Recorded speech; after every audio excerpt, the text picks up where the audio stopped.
Okay, musta? Halika, makinig ka muna. Alam mo bang napakasarap lang sa pakiramdam na kahit sa mga malilit na bagay ay nagkakasundo kayo ng partner mo? Oo, tama tong narinig mo. Kasi ito naman talaga yung hinihiling mo, di ba? Yung magkakaroon ka ng right partner kahit hindi siya perpekto, tama ba? At isa pa sa mga hinihiling mo ay yung hindi maging toxic ang relasyon nyo.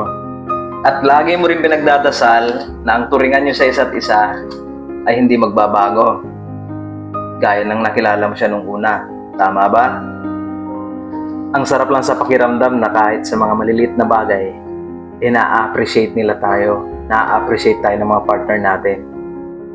At nauunawaan niya ni kahit ng mga munting efforts mo para sa kanya, ay okay na sa kanya yun. Ang saya, di ba?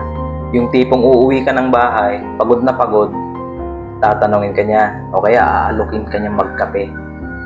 Ang sarap lang isipin na kahit sa mga munting efforts mo, sinusuklian ka rin niya ng walang alinlangan. Alam mo bang napakasaya sa feeling kapag nasa right partner ka?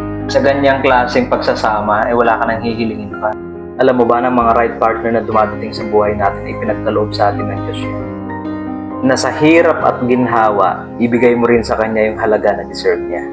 Nagustuhan mo ba tong video? Pa-like and share naman, oh. And paki-follow na rin ako. Salamat!